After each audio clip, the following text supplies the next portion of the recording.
Halo everyone, ketemu lagi dengan Cindy di channel Cindy Beretta. Hari ini jangan kemana-mana ya teman-teman, karena topik hari ini penting banget buat kita semua para pecinta anabul dimanapun kalian berada. So stay tune!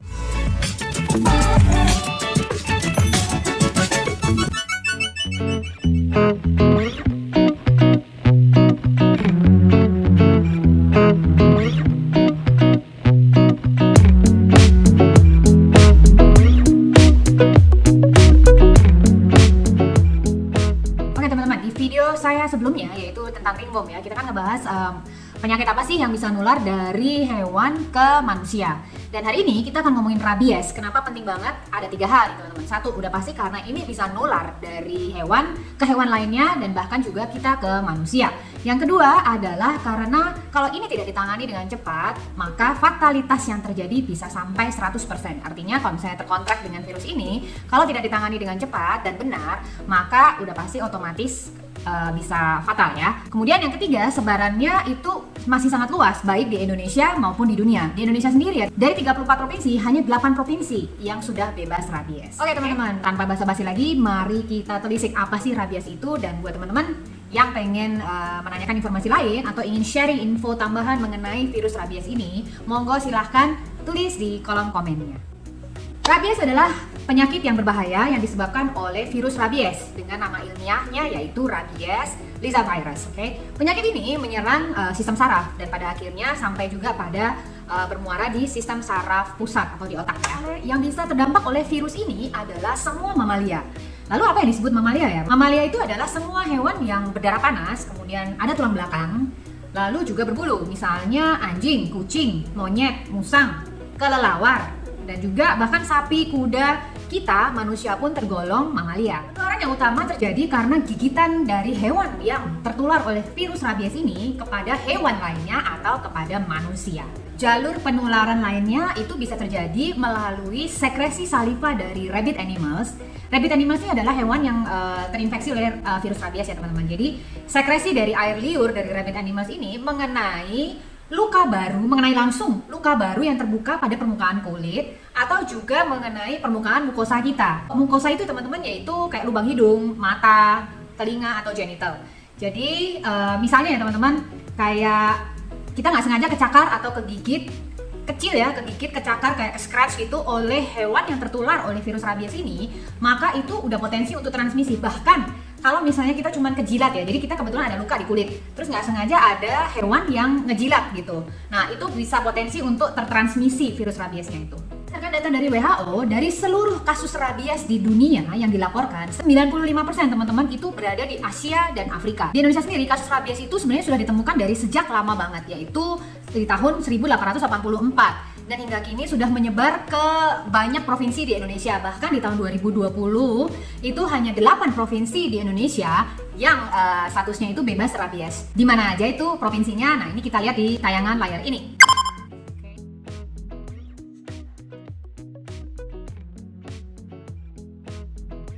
Rabies yang dilaporkan yang membawa kematian kebanyakan memang adalah faktor dari seed carrier yaitu anjing. Hewannya anjing ya teman-teman, tapi tidak menutup kemungkinan dari laporan-laporan yang kasus yang terjadi tapi tidak dilaporkan, bisa jadi misalnya kayak hewan monyet atau kucing ya. Jadi setiap negara punya kasus yang mungkin berbeda-beda.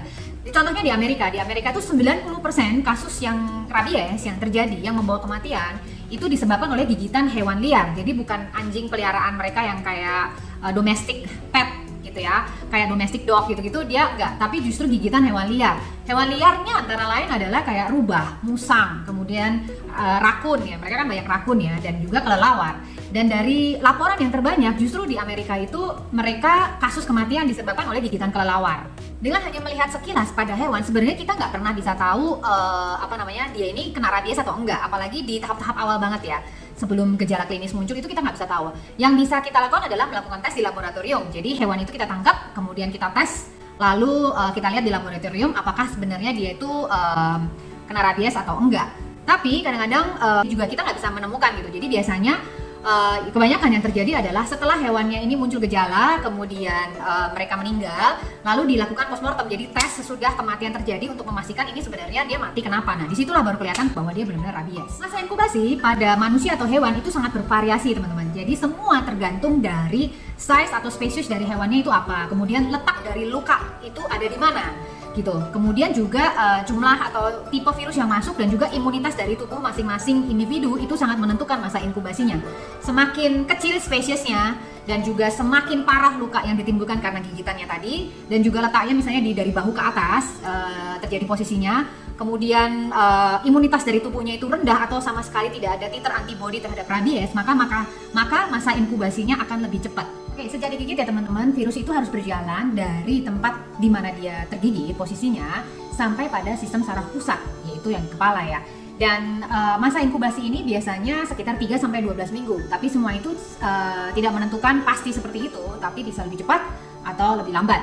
Semua tergantung faktor yang tadi kita udah bahas sebelumnya ya.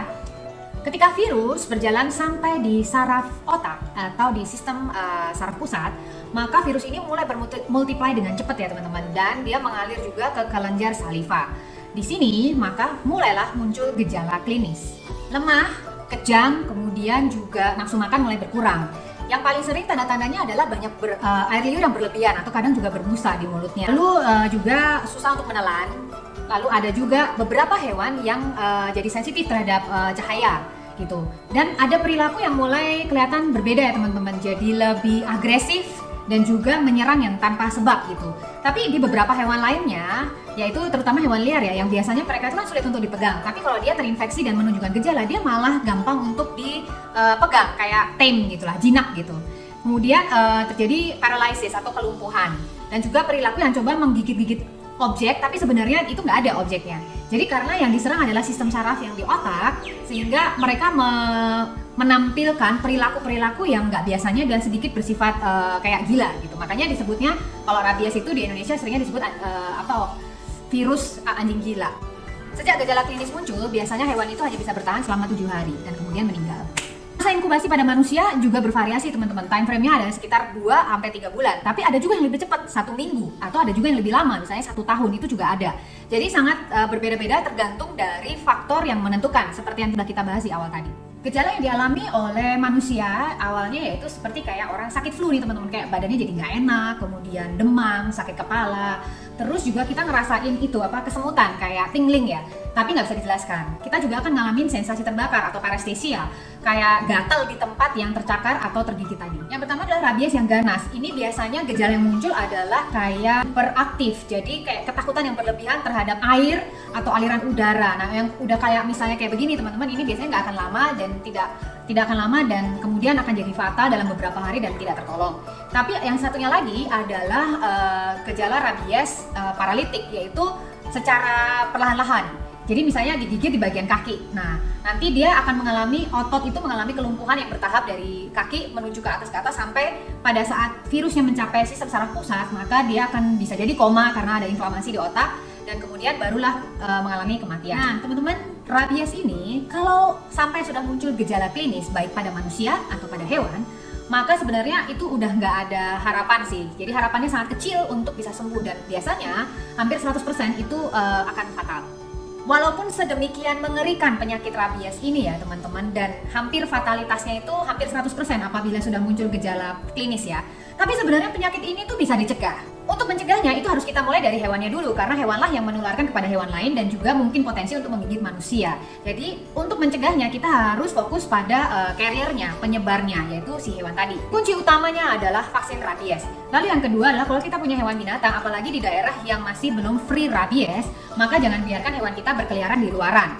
Jadi lebih baik pelihara mereka di dalam rumah. Yang ketiga adalah kebiri. Kenapa kebiri? Kadang-kadang kalau hewan itu nggak dikebiri, mereka punya keinginan untuk berkeliaran di luar rumah karena mencari pasangan, teritorial, dan lain sebagainya. Jadi kalau dikebiri, maka dia akan mengurangi keinginan untuk keluar dan juga mengurangi populasi hewan yang tidak diinginkan. Pertanyaan nih teman-teman, kalau misalnya hewan saya nih ya udah divaksin rabies ya, kemudian nggak sengaja itu digigit oleh hewan lain yang sakit rabies, itu bisa ketularan nggak? Jadi pada intinya hewan yang sudah divaksin rabies itu tidak bisa tertular, asalkan asalkan titer antibodi rabies di dalam tubuhnya itu masih memenuhi standar. Jadi makanya perlu untuk divaksin itu nggak cuma sekali, tapi harus diulang secara reguler. Sehingga untuk memastikan level titer antibodi rabies yang ada di dalam tubuh hewan itu selalu maksimum. Sehingga kalaupun dia tergigit, maka tidak menjadi